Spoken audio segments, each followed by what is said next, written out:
चलो बेटा एक ट्रेंड्स दिया हुआ, किसका ट्रेंड दिया हुआ? M3 positive slash M2 positive standard electrode potential. जरा ध्यान से देखिए, स्कैंडियम को नहीं दिया, टाइटेनियम का -0.37 है, वैनेडियम का -0.26 है, क्रोमियम का -0.41 है, मैंगनीज का +1.57 देखो बीच अचानक से, और Fe का +0.77 है, और कोबाल्ट का क्या है +1.97 है। तो इसमें थोड़ा सा आप लिख लो जैसे कल लिखा था, क्या है पॉइंट्स, ठीक है। फर्स्ट पॉइंट लिखना,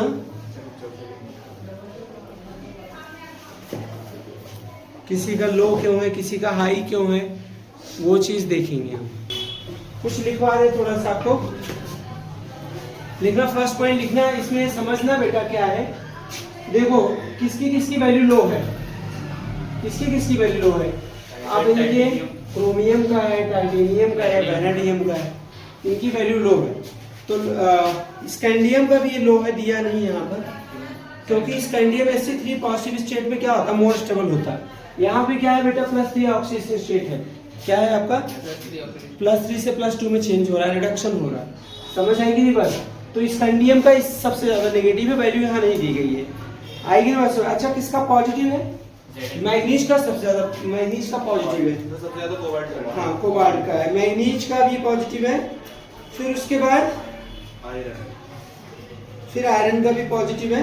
तो इन सबका रीजन हम अभी लिखवा देते हैं, आपको लिखना, ठीक है ना। फर्स्ट पॉइंट लिखना, the low value of E naught, the low value of E not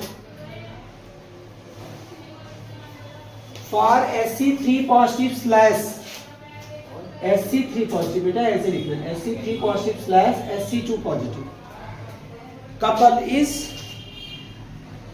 due to,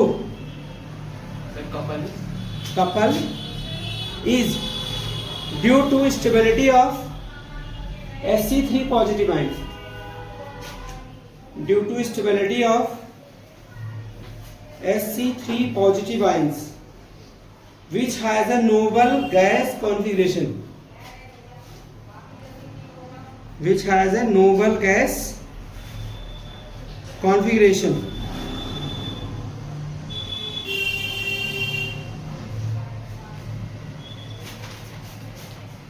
second point लिखना, समझ है। अगर इसकी low value Sc3 positive plus Sc का, तो उसका पीछे रीजन क्या है, इसका noble gas configuration. Second point लिखना, the comparatively high value of E naught, the comparatively high value of E naught for Mn is Mn manganese is due to stability of Mn2 positive bracket में D5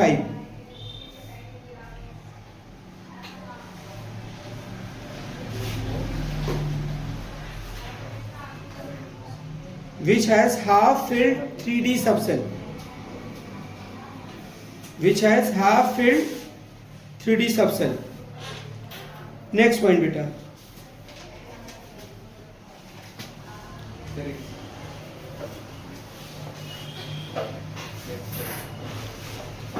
for Fe3 positive slash Fe2 positive couple, slash Fe3 positive couple,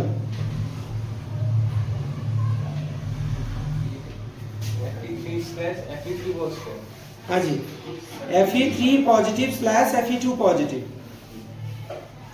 couple, the value of E naught is comparatively low,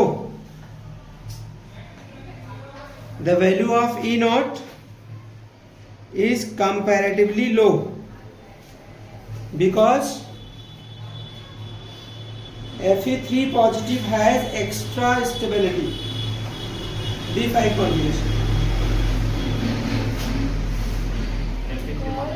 have extra stability bracket में D5 configuration, मतलब इससे तो कम है ना, comparatively low है ना, किससे, मैग्नीज से, मैग्नीज से, और इससे कोबाल्ट से भी कम है ना, किससे? दोनों से कम है ना, कोबाल्ट से भी और मैग्नीज अपने आसपास से कम है।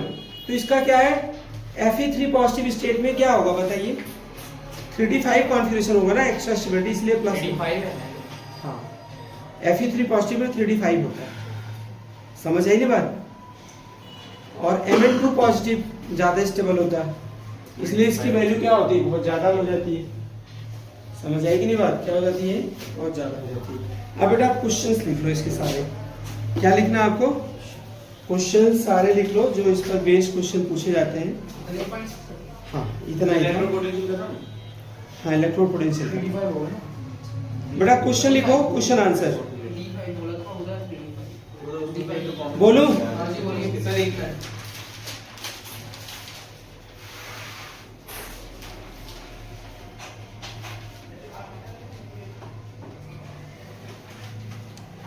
अकाउंट फॉर द फॉलोइंग लिखना, account for the following, account for the following. Number 1, of the D4 species, of the D4 species, Cr2 positive species, Cr2 positive is strongly reducing, while Mn3 positive is strongly oxidizing। ये बात समझ में आ रही है आपको? Cr2 positive में कौन सा कॉन्फ़िगरेशन है भैया? D4। Mn3 पॉजिटिव में कौन सा कॉन्फ़िगरेशन है बताइए? इसमें भी D4 है। कैसे आप देख सकते हो? Cr का एटॉमिक नंबर कितना होता है? 24। आर्गन सुनो, आर्गन 18, 4s19, 3d5, 24। मैग्नीज का 25, आर्गन 3d5 और क्या होगा? 4s2। अब इस पर कितना चार्ज है बेटा? 2 पॉजिटिव। एक इलेक्ट्रॉन 4s से निकला, एक इलेक्ट्रॉन कहाँ से निकला? D से। तो कौन सा कॉन्फ़िगरेशन होगा? D4। पहले मैं क्वेश्चन ही समझा रहा हूँ आपको, क्योंकि क्वेश्चन समझ आना चाहिए तब आंसर समझ में आएगा। फिर देखो Mn3 पॉजिटिव है, 2 इलेक्ट्रॉन कहाँ से निकल गया? 4s से। एक इलेक्ट्रॉन कहाँ से निकला? 3 पॉजिटिव चार्ज था ना, ये क्या होगा बेटा? D4।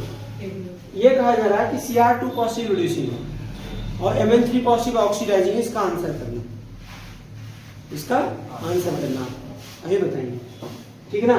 अच्छा ये बताइए, रिड्यूसिंग का मतलब क्या होगा? उसका ऑक्सीडेशन होगा। ये भी समझ लो, अब आंसर भी समझिए इसका। Cr2 पॉजिटिव क्या है? रिड्यूसिंग है। जो रिड्यूसिंग एजेंट होता है उसका क्या होता है? ऑक्सीडेशन होता है। क्या होता है? ऑक्सीडेशन। एक इलेक्ट्रॉन लूज कर दिया। D4 से क्या हो गया? D3 हो गया। D4 से क्या है? D3। दरअसल क्या होता है आगे, अगर आपने कोऑर्डिनेशन कंपाउंड पढ़ा होगा, ये 5 ऑर्बिटल होते हैं D के, ये ब्रेक हो जाते हैं, स्प्लिट हो जाते हैं। 2 सेट में ब्रेक होते हैं, एक 2 ऑर्बिटल का सेट होता है और एक 3 ऑर्बिटल का सेट होता है। 2 ऑर्बिटल का जो सेट होता है वो T2G होता है और 2 ऑर्बिटल का सेट जो होता है वो क्या होता है? EG होता है। अब ये T2G D3 होने से इसमें इलेक्ट्रॉन कहाँ पे आएगा? ये माना जाएगा हाफ फील्ड मोर स्टेबल। क्या माना जाएगा? हाफ फील्ड मोर। देखिए ये रिड्यूसिंग क्यों है? क्योंकि इलेक्ट्रॉन इसका ऑक्सीडेशन हो रहा है। अच्छा, ये इसका क्या बोला मैंने? ऑक्सीडाइजिंग है। ऑक्सीडाइजिंग है तो क्या होगा बताइए? रिडक्शन होगा, इलेक्ट्रॉन गेन करेगा। क्या बनाएगा बताओ? Mn2 positive. क्या बनेगा? Mn2 positive. तो इसमें इलेक्ट्रॉन क्या कर रहा है? गेन कर रहा है। D4 से क्या हो गया? D5। तो स्टेबल है, अब बना जाके ये D5 होगा, हाफ फील्ड होगा ना पूरा पूरा। अब स्टेबल बन गया ना, तो ये क्या करेगा? इलेक्ट्रॉन क्या करेगा? गेन करेगा, लूज नहीं करेगा। और जो गेन करता है रिडक्शन होता है, जिसका रिडक्शन होता है वो क्या होता है बेटा? ऑक्सीडाइजिंग एजेंट होता है। आईने बात में इसका आंसर लिख लो। अकाउंट फॉर द फॉलोइंग, एक क्वेश्चन और लिख लो, फिर आंसर दोनों साथ में लिखना। The D1 configuration is very unstable in ions. The D1 configuration is very unstable in ions. अब पहले का आंसर क्या लिखोगे? पहले का आंसर क्या लिखोगे? ऐसे लिख लो आप, केवल ये लाइन में लिख लो, ज्यादा आसान रहेगा, याद करने से अच्छा रहेगा ना। Cr2 पॉजिटिव से किससे बदल जाता है? D3 कॉन्फ़िगरेशन मोल स्टेबल, ऐसे लिख लो, इसके नीचे मोल स्टेबल, आंसर में यही लिख लो। ये क्या है? D5 मोल स्टेबल हो जाता है, इसीलिए वो क्या होता है? ऑक्सीडाइजिंग और रिड्यूसिंग होता है, ऐसे लिख लो रिएक्शन के फॉर्म में। आंसर। हाँ आंसर। तो ये पहले वाले का है। हाँ पहले वाले ये पूरा लिख दूंगा। दूसरे वाले का मैं बोल रहा हूँ, केवल इतना लिख दो, इतना, बाकी तो समझाने के लिए, केवल इतना है आंसर बस, ठीक है ना। ये भी इतना आंसर है, पूरा लिख दो। Y is E not value, Y is not value for the Mn3 positive flash, for the Mn3 positive manganese 3 positive slash Mn2 positive couple much more positive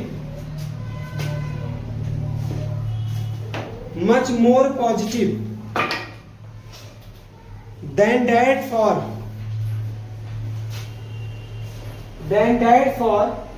Cr3 positive slash Cr2 positive or Fe3 positive slash Fe2 positive। लिखना because of much larger, answer लिख लेना, because of much larger third ionization enthalpy of Mn manganese, ionization enthalpy of manganese, हाँ हाँ जी, because of much larger third ionization enthalpy of Mn is mainly responsible for this,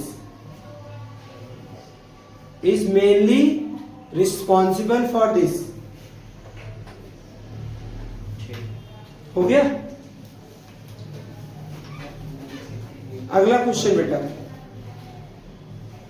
अगला question है Which of 3D series of transition metal, अगला question है बेटा, which of 3D series,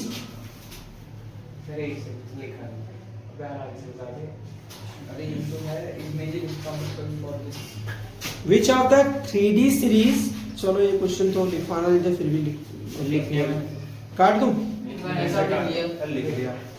Which of the 3D series of transition metals exhibit large number of oxidation state and why? Large number of oxidation state and why? Answer manganese है, 3D series का, 3D series का पूछा गया है, 3D series का लिख लेना manganese, because it has maximum number of unpaired electron in d orbitals, it has maximum number of unpaired electron in d orbitals,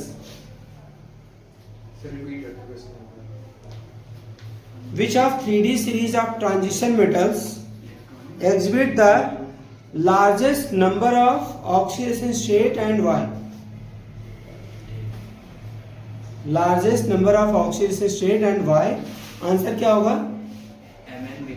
Because it has the large number of unpaired electron। अगला question लिखो, अगला question है बेटा, the E naught M2 positive slash M value for copper, value for copper is positive, value for copper is positive, give reason। क्योंकि ionization therapy और sublimation बहुत ज्यादा होता है। हाँ, because sum of first two ionization enthalpies, because sum of first two ionization enthalpies, because sum of first two ionization enthalpies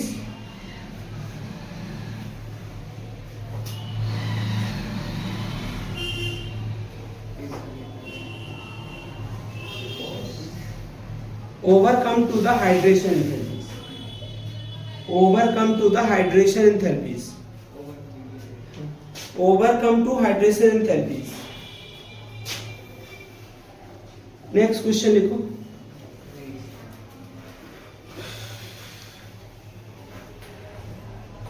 बोलो.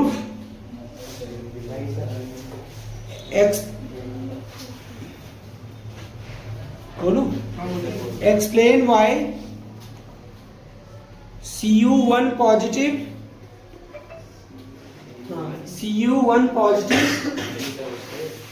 Cu1 positive ion is not stable.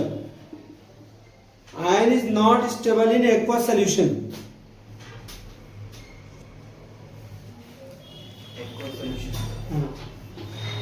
Answer beta, because it undergoes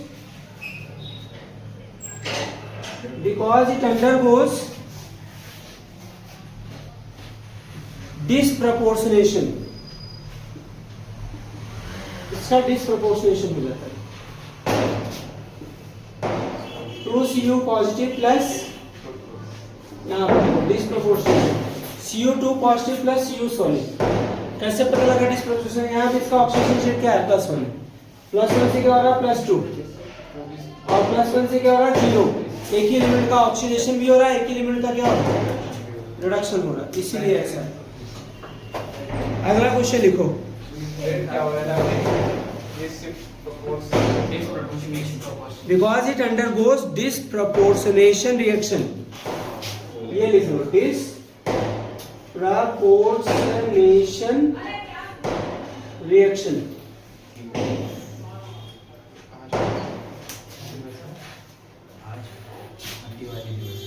ये disproportionation reaction लेता है. अगला question. Which is stronger reducing agent, Cr2 positive or Fe2 positive, and why? Which is stronger reducing agent? Which is stronger reducing agent, Cr2 positive or Fe2 positive, and why? Cr2 positive. And Cr2 positive or Fe2 positive, or and why, और क्यों? Answer लिखिए. Cr2 positive is stronger reducing agent than Fe2 positive. Cr2 positive is stronger reducing agent than Fe2 positive because E naught value of Cr2 positive, because E naught value for Cr2 positive slash Cr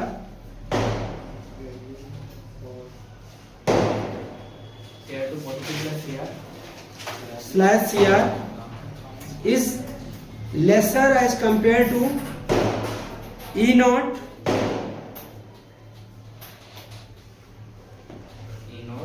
Cr, Fe2 positive slash Fe. Fe2 positive slash Fe. Fe2 positive slash क्या होगा Fe? ठीक है बेटा.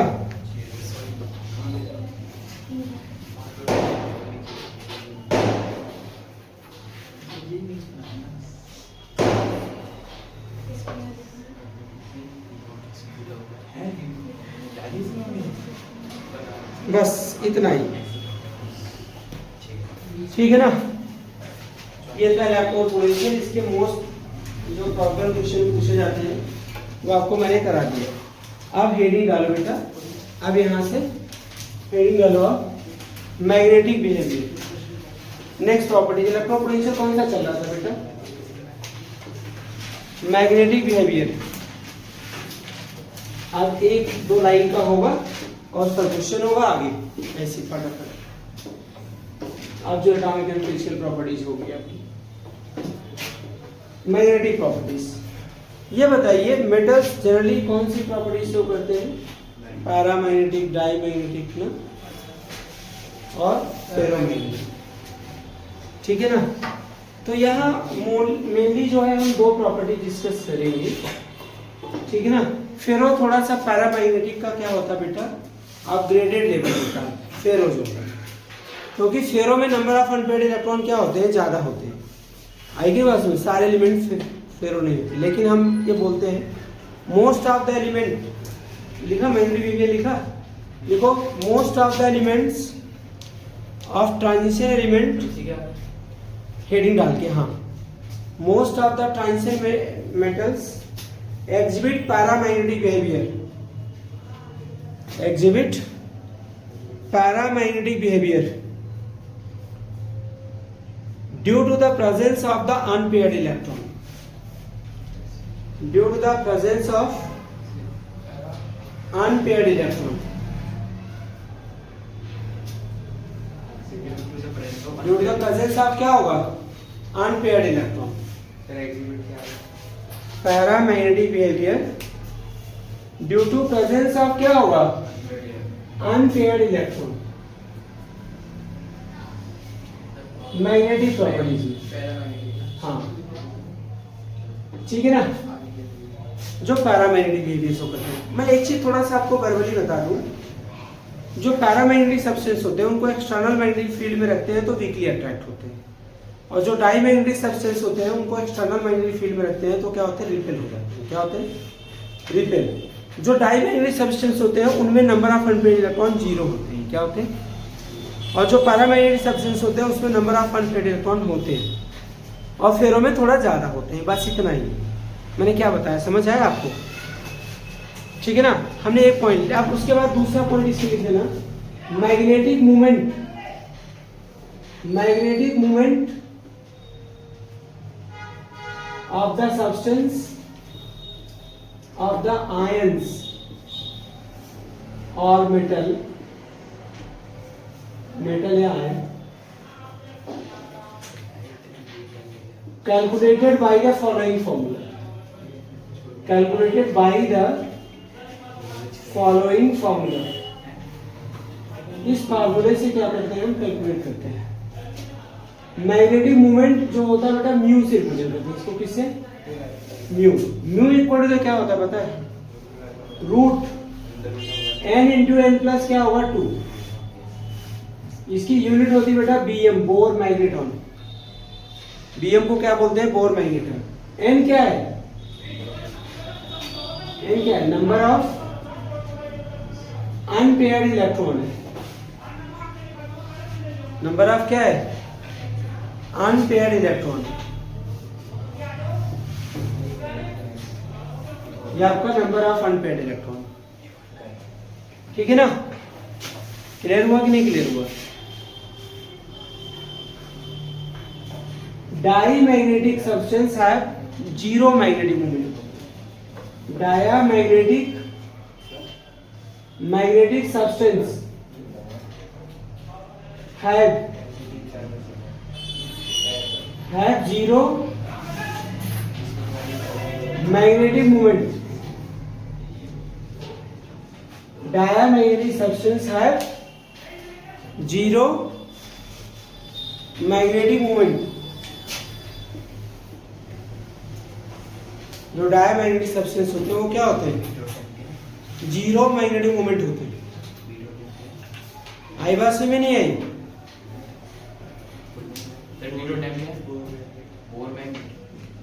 है 0 magnetic movement, ठीक है ना।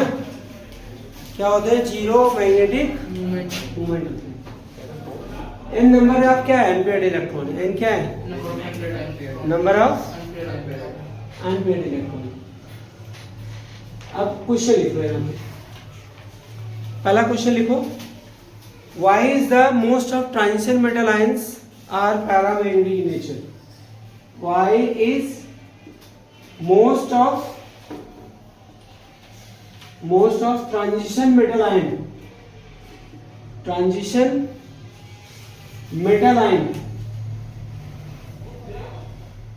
exhibit paramagnetic behavior,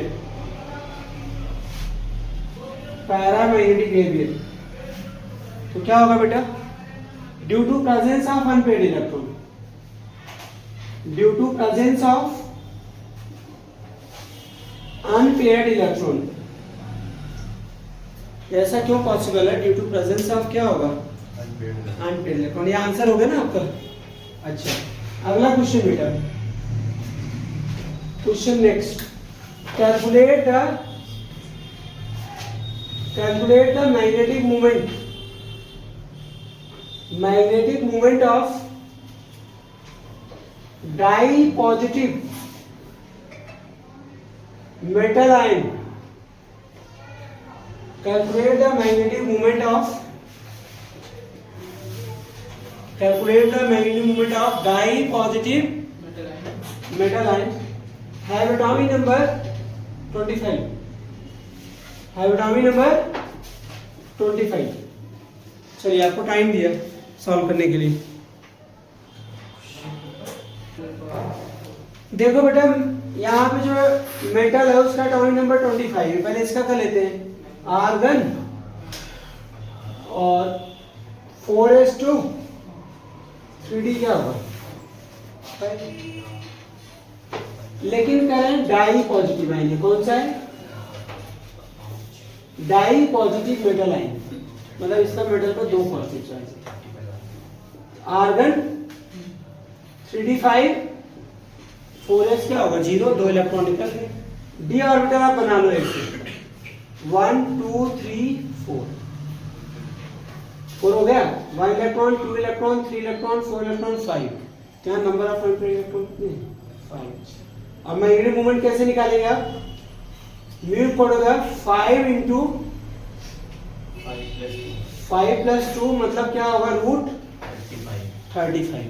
root 35 किसके आसपास है? रूट 36, मतलब इसकी वैल्यू 6 के आसपास होगी। 5.92 कर दूं बीएम। अगर आपको ये उल्टा क्वेश्चन पूछ लिया जाए कि किसी मेटल आयन का मैग्नेटिक मोमेंट 5.92 है तो उसमें अनपेड इलेक्ट्रॉन कितने? 5। समझ आएगी ना बात? फटाक से बता देना, ठीक है ना? एमसीक्यू में आ सकता है, नहीं है बस सुनिए। दूसरा मैं बताऊं आपको, दूसरा जैसे आप एक बताइए D1, अगर 1 अनपेड इलेक्ट्रॉन है तो क्या होगा? 1 इंटू 1 प्लस 2 रूट 3 हो जाएगा। 1.73 रूट 3 है तो ये क्या होगा? इसका मतलब इसमें अनपेड इलेक्ट्रॉन कितने हैं? 2 और 1। अगर अनपेड इलेक्ट्रॉन 2 है, 2 इंटू 2 तो क्या हो जाएगा? रूट 8। 8 किसके? 9 के आसपास है। 2.8 2.8 2.8 4 कर देते, ठीक है ना? बीएम और मैग्नेटॉन। अगर 3 है, ध्यान रखना, तो 4 के आसपास होगा, 4 पॉइंट समथिंग। 3 है तो क्या होगा? 3 इंटू 3 प्लस क्या होगा? 2 तो कितना हो जाएगा? रूट 15। और इस मैंने कहा 4 के आसपास होगा, क्या होगा? 3.85। और ऐसे 4 है, ऐसे समझ आना। अगर यहाँ पे 3.85 है तो उसको क्या राउंड ऑफ कर लेना? 4। यहाँ 2.84 है तो राउंड ऑफ कर लेना क्या? 3 इलेक्ट्रॉन अनपेड। यहाँ 1.72 है तो अनपेड इलेक्ट्रॉन, यहाँ पे मान केवल इसका लग जाएगा बस ना। अच्छा, D5 के लिए क्या है? ये निकाल ही दिया था, क्या है? निकाल दिया ना, समझ में आया ना? तो 2 क्वेश्चन पूछे जाएंगे, ऐसे ध्यान रखना। इसको बोर्ड पे ऑप्शन में भी नहीं पड़ेगा। अब हेडिंग लिखो बेटा, कलर। क्या हेडिंग लिखेंगे? कलर। मतलब नंबर डालते रहना, कलर।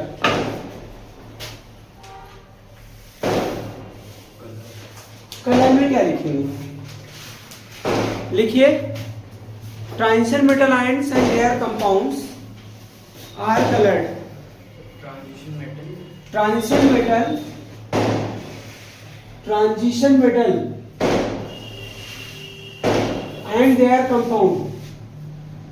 and their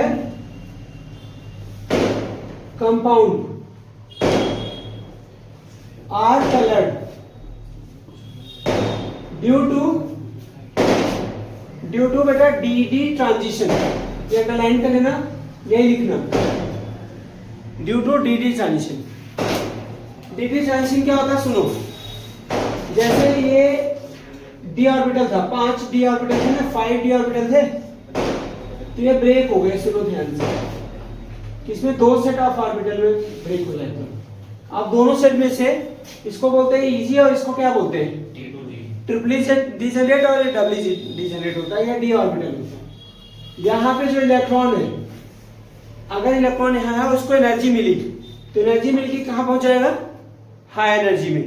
मतलब एक डी ऑर्बिटल के सेट से दूसरे डी ऑर्बिटल के सेट में जा रहा है, तो इसलिए इसको क्या बोलते हैं, डी ट्रांजिशन। उसे क्या बोलते हैं बेटा, डी ट्रांजिशन बोलते हैं। अच्छा, डी ट्रांजिशन।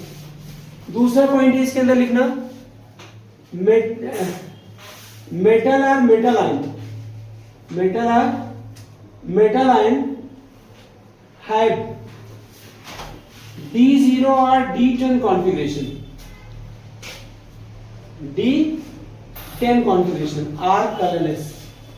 क्यों? क्योंकि इसमें डी ट्रांजिशन नहीं होगा, D0 है, इलेक्ट्रॉन ही नहीं है, एक्साइटेड होके जाएगा कहाँ, D10 है, पूरा कंप्लीटली फिल्ड है। अगर एक्साइट हुआ तो जगह तो होना चाहिए पूरा, अगर 10 इलेक्ट्रॉन है बेटा, 10 तो 4 ऊपर या 6 नीचे रहेंगे ना, पूरा कंप्लीटली फिल्ड रहेगा, तो इसमें डी ट्रांजिशन नहीं होता। Metal ion have D0 D10 configuration are colourless because D transition will not take place. यहाँ पे because D transition will not take place. हो ना, तो कट गया होगा, वीडियो रिकॉर्ड होगी, रिकॉर्ड हो गई video. D transition not takes place, not express, हाँ टेक्स प्लेस, ये हो गया। नेक्स्ट बेटा, इस पर 2 क्वेश्चन लिखेंगे, 2 क्वेश्चन बनेंगे। पहला क्वेश्चन बेटा, why is transition metal ion and their compound are coloured. Why is transition metal ion and their compound are colored,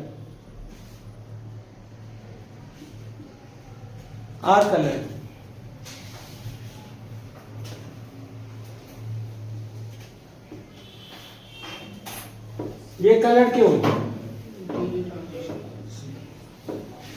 तो क्या होगा, due to D transition. Answer क्या होगा इसका, डी ट्रांजिशन। डी ट्रांजिशन की वजह से होगा, ठीक है ना। दूसरा क्वेश्चन नंबर क्या होगा next, why are Fe3 positive and Zn2 positive are colourless. Why Fe3 positive and Zn2 positive are colorless? ये कलरलेस क्यों होते हैं? सुनो, क्योंकि ऊपर वाला नॉर्मल आंसर इसका क्या लिखेंगे, Fe3 positive has D0 configuration और Zn2 positive has D10 configuration. और जब एलिमेंट D0 D10 कॉन्फ़िगरेशन होगा तो क्या होता है वो, क्योंकि डी ट्रांजिशन क्या होगा, in both D transition do not take place. आगे नहीं बात सुनिए, ये डी ट्रांजिशन का। अब क्या बेटा, फॉर्मेशन ऑफ कॉम्प्लेक्स या कॉम्प्लेक्स फॉर्मेशन है, कॉम्प्लेक्स फॉर्मेशन, यही क्वेश्चन आएंगे, इससे ज्यादा कुछ नहीं आएंगे, चाहे आप इसको पढ़ लो चाहे क्वेश्चन याद कर लो। और आईपीसी की वाले चैप्टर में जी, कॉम्प्लेक्स फॉर्मेशन। कॉम्प्लेक्स फॉर्मेशन में लिखिए, D block elements has tendency to form complex. D block elements has tendency to form क्या होगा, कॉम्प्लेक्स। संडे कौन से चैप्टर का टेस्ट ले लूं? फिजिकल में ऑर्गेनिज्म फिजिकल का ले लूँ, काइनेटिक वगैरह का नहीं हुआ है, इलेक्ट्रो का लेना चाहिए इलेक्ट्रो का ले लूंगा। कि कोई आया नहीं तो हाँ उस दिन बहुत अच्छा है। इलेक्ट्रो पढ़ लो आप, 3 दिन टाइम है, कोई दिक्कत नहीं, ठीक है ना। इलेक्ट्रो पढ़ लो, फिर जो है अगले संडे को उसका ले लेंगे काइनेटिक, ढंग से नहीं लिया तैयार भी हो जाएगा तुम्हारा, सबका हो जाएगा। D block element has tendency to form complex due to number 1, due to number 1 vacant D orbital. क्या होता है बेटा? वैकेंट डी ऑर्बिटल, उसमें क्या होता है? एक साथ ले लो और दूसरे का second, high charge density, high charge density.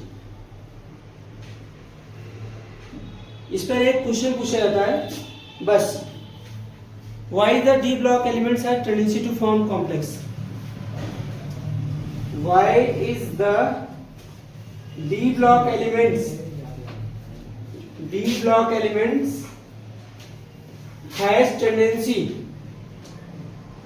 has tendency to form complex। ये दोनों रीजन है ना, बैंड हाँ रीजन दो, क्या लिखा तो है इसमें से कोई सा भी लिख दो। ड्यू टू क्या होगा आंसर? वैकेंट डी और vacant high charge D orbital. ये वैकेंट डी ऑर्बिटल हर टीचर को समझ आता, हाई चार्ज डेंसिटी सबको नहीं समझ आता, तो ये वैकेंट डी ऑर्बिटल वाला जरूर लिखेंगे, ठीक है ना। तो आज इतना ही, बाकी आप जो है पढ़ के रखना।